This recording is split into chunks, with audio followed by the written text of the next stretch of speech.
frozen ground in the middle of a swamp. What's going on? A winter dragon.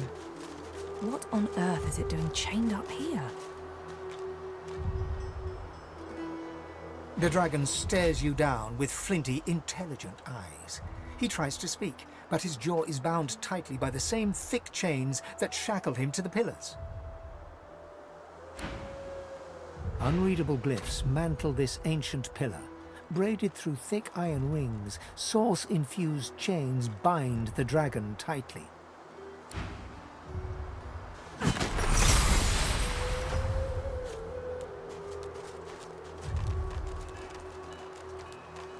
Unreadable glyphs mantle this ancient pillar. Braided through thick iron rings, source-infused chains bind the dragon tightly. The dragon rakes the earth with icy claws. Quakes from the impact knock you back. My thanks. The freed dragon looks sick and pale. As you approach, he stretches his tattered wings weakly and fixes his intense gaze upon you. Frozen tears glint in his eyes. My gratitude for your efforts, friend. Yet I am no more free now than I was in those chains. Please, help me find true liberty, or sing me to the endless slumber. But of course that must be why you stand before me. Slain called to Lady Death, and here you are. A coincidence? Ah, my fate, it seems, is not my own to call. My soul is bound to Julia's obedience. Purged of my source by the wickedest of witches, I stand enthralled to her every whim. She has only to command, and my traitorous body complies. The witch Rebecca.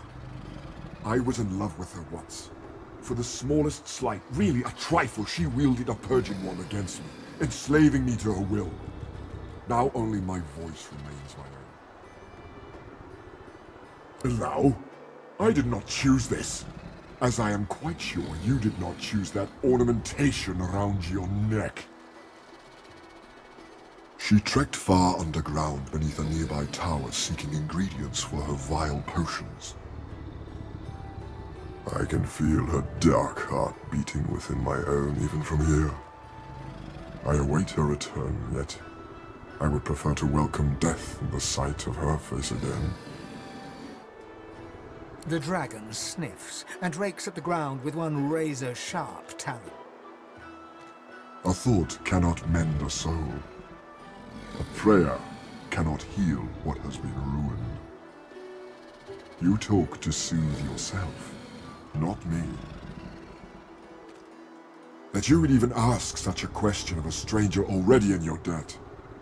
There is much goodness within you, but this task would not be easy. Rebecca is a canny one, cat to your mouse. She consumed all my source with her purging wand. So long as she holds it, she has absolute control over me. If you could retrieve it for me, I could be free again. You would have my gratitude, and whatever aid I can then offer to you.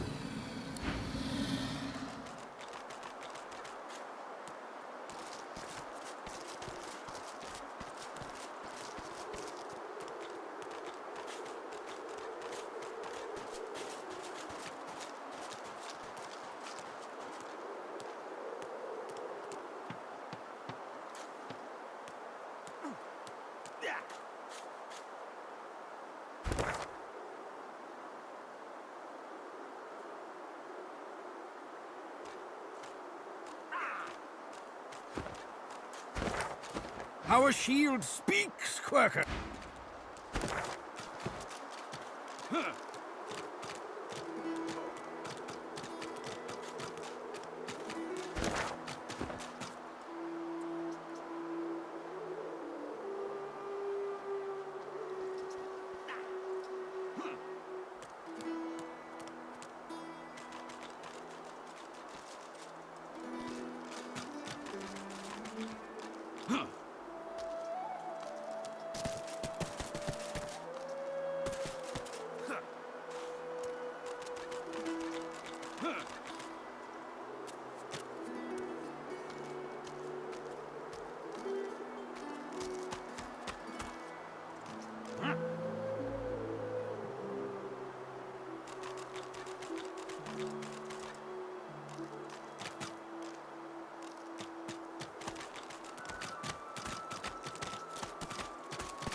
What is this place?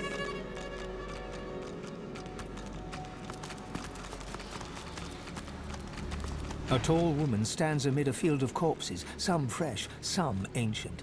The sour smell of them stings your nose. The woman turns to you, bitten lips parting into a grin. She tucks a small bunch of black-red roses into a leather strap across her left hip and, preparing to curtsy, offers you a hand. What a bore. She stands to her full height, her lips pursed in disappointment. She cocks her head and takes you in. The stench of death and sewage suddenly intensifies. She peers closely at you. Ave de more de mergalach. Ha! Never mind.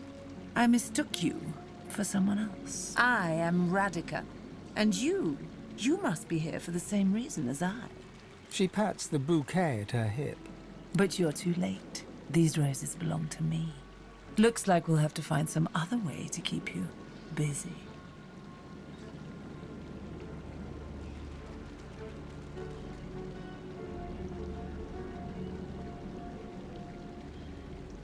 She bites her lip and leans in, close to your face. As she whispers, her breath, faintly fragrant with a sweet honeyish smell, caresses your ear. I find you rather delicious.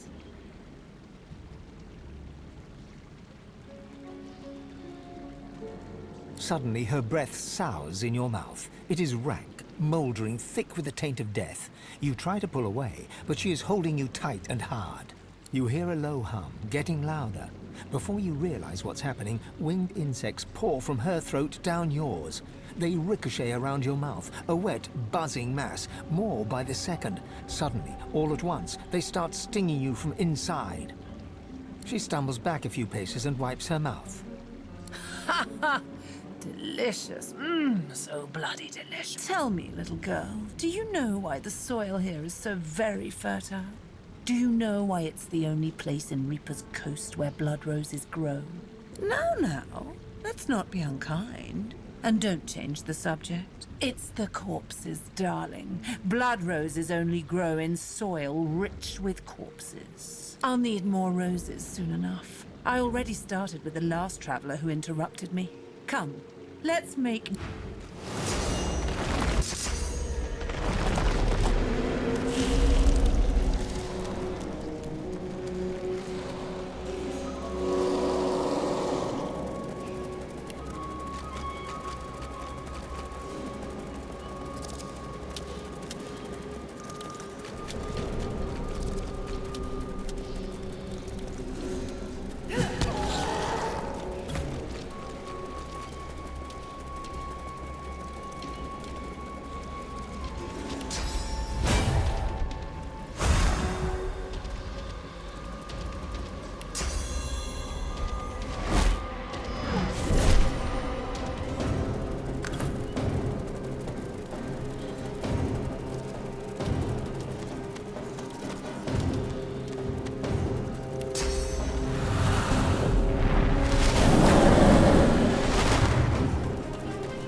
Prepare yourself.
Look at that wand.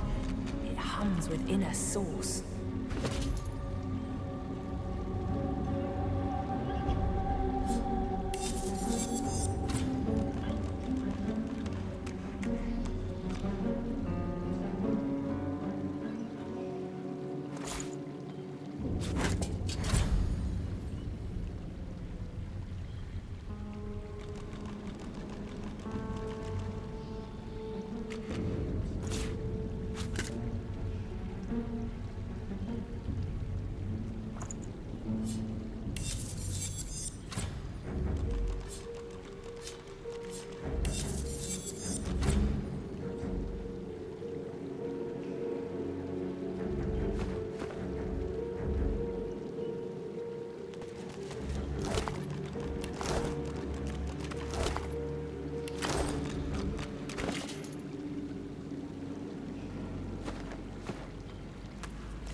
You see a glimmer of hope flicker across Slane's eyes as he notices your approach.